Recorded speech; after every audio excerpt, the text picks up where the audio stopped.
तारीख 13 अगस्त 1980 थी और जगह थी मुरादाबाद। देश में इंदिरा गांधी की सरकार थी और उत्तर प्रदेश में कांग्रेस के ही वीपी सिंह मुख्यमंत्री थे। देश ईद की खुशियों में डूबा था और मुरादाबाद के ईदगाह में ईद की नमाज अता करने के लिए करीब 50,000 मुसलमान जुटे थे। ईदगाह से लेकर सड़क तक नमाजियों का तांता लगा हुआ था। इसी बीच किसी ने अफवाह फैला दी कि नमाज क्षेत्र में धार्मिक रूप से प्रतिबंधित एक जानवर छोड़ दिया गया है, जिससे तमाम नमाजियों के कपड़े भी खराब हो गए। इस अफवाह ने फसाद का रूप ले लिया। जमकर पत्थर चले, थाने फूंक दिए गए और देखते ही देखते त्योहार का रंग दंगे में बदल गया। इस दौरान एक अधिकारी और कई नागरिकों को मौत के घाट उतार दिया गया। संजय अग्रवाल 1980 की वो तस्वीर तो बहुत ही भयानक थी। और वो अब तो बहुत टाइम से भाई, जब वक्त गुजरता है तो आदमी धीरे धीरे जख्म धुल जाते हैं, लेकिन जब भी जब भी किसी बात का जिक्र आता है तो वो टीस जो है वो जाती नहीं है। अपने को नहीं था, मैंने अपने बाप को खोया था, अपनी छत को खोया था, अपने वजूद को खोया था, सब कुछ खो दिया। बस ये समझिए कि जब खोया था वो आज तक पूरा नहीं हुआ। बस कोई फंक्शन नहीं था, कर्फ्यू लगा हुआ था, घर में कोई नौकरी करने वाला नहीं, काम करने वाला नहीं। मैं खुद 10 साल का, मेरा छोटा भाई 6 साल का, तो उस परिवार को कैसे पाला जाता? 5,000 रुपये से पल जाता।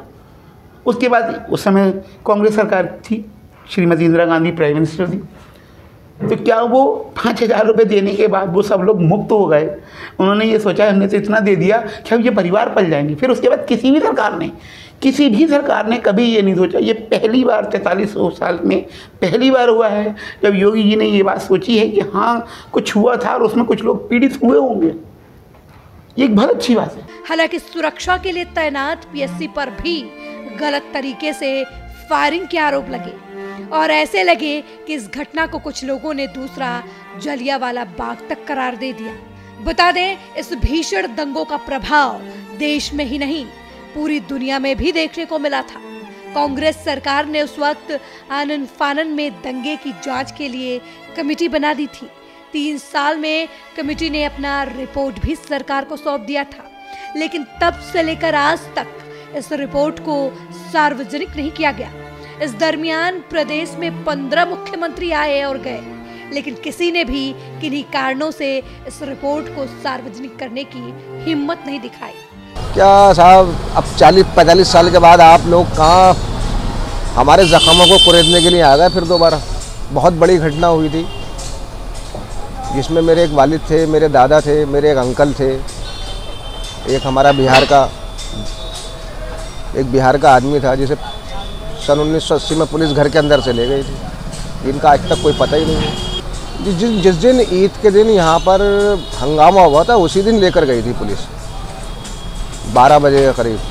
हम बहुत छोटे छोटे हुआ करते थे उस वक्त। अरे साहब, हम तो बड़ी अच्छी उम्मीद लगाते हैं। इस बीजेपी सरकार ने कम से कम एक आध सरकार तो ऐसी आई कि जिसने इतना पुराना मतलब इससे पहले समाजवादी की भी आई, कांग्रेस की भी आई, सभी बहुत सरकारें आई, किसी ने भी कुछ नहीं करा। अगर ये बीजेपी अगर ऐसा कर रही है तो हमारे लिए तो बहुत, और वो भी योगी सरकार। अरे साहब, दंगे का जिम्मेदार तो आपको ये निकालिए, आप उसको पता चलेगा आपको कौन दंगे का जिम्मेदार है। उसका कहीं ना कहीं सरकार की जिम्मेदारी होती है, सरकार की ही जिम्मेदारी होती है। उस दौर में तो हमारे वहाँ इंदिरा गांधी भी आई थी। अब इस घटना के 43 साल पूरे हो चुके हैं। पिछले समय में रहे किसी भी मुख्यमंत्री ने इस मामले पर रिपोर्ट पेश नहीं की, लेकिन अब जब यूपी में योगी सरकार है तो ये कैसे कह दिया जाए कि बाबा चुप बैठेंगे? जी हाँ, घटना के 43 साल बाद अब यूपी सरकार के सीएम योगी आदित्यनाथ ने इस घटना को फिर से दुनिया के सामने रखा है। उनका मानना है कि सच दुनिया के सामने आना ही चाहिए, जनता के सामने आना ही चाहिए। बता दें, मुरादाबाद में हुए दंगों की रिपोर्ट योगी सरकार ने विधानसभा में पेश कर दी है, जिसमें कई अहम खुलासे हुए हैं। रिपोर्ट में बताया गया कि मुस्लिम लीग के 2 नेताओं के राजनीतिक महत्वाकांक्षाओं की वजह से ये दंगा हुआ था। मुस्लिम समुदाय में नेता को लेकर उस वक्त चल रही खींचतान दंगे का मुख्य कारण था। रिपोर्ट के मुताबिक ईदगाह और अन्य स्थलों पर गड़बड़ी पैदा करने के लिए कोई भी सरकार, अधिकारी, कर्मचारी या हिंदू संगठन जिम्मेदार नहीं था। यहाँ तक कि दंगों में राष्ट्रीय स्वयंसेवक संघ या भारतीय जनता पार्टी का भी कोई भूमिका नहीं थी। रिपोर्ट में यह भी खुलासा किया गया कि आम मुसलमान भी ईदगाह पर उपद्रव करने के लिए जिम्मेदार नहीं थे। रिपोर्ट में बताया गया कि डॉक्टर शमीम अहमद के नेतृत्व वाली मुस्लिम लीग और डॉक्टर हामिद हुसैन उर्फ डॉक्टर अज्जी के नेतृत्व वाले खाकसारी, उनके समर्थकों पर भाड़े पर लाए गए लोगों ने पूरी कारगुजारी को अंजाम दिया था। ये पूरा दंगा पूर्व नियोजित था। दरअसल प्रदेश सरकार का ये मानना है कि 43 साल पहले मुरादाबाद में हुए दंगों का सच देश प्रदेश की जनता के सामने आना चाहिए, जिसे देखते हुए मंगलवार को विधानसभा के मानसून सत्र में योगी सरकार ने रिपोर्ट को सदन के पटल पर रखा। बता दें, मुरादाबाद में 43 लोगों की मौत हो गई थी और करीब 112 लोग घायल हुए थे। हालांकि इस दंगे के लिए ज्यादातर लोगों का मानना है कि नमाज के वक्त एक पशु के आने से पुलिस और नमाजियों में हल्की फुल्की नोकझोंक हो गई थी, जिसमें वहां तैनात पीएससी ने घी डालने का काम किया था। ये मानना है कि नमाज में पशु के आने से नाराज लोगों ने जब पुलिस से इस बात का विरोध किया और पुलिस और पीएससी के जवानों को नमाजियों ने घेर लिया, तब अपनी सुरक्षा के लिए पीएससी ने गोली चला दी थी, जिसके बाद मुरादाबाद में दंगा भड़क गया था।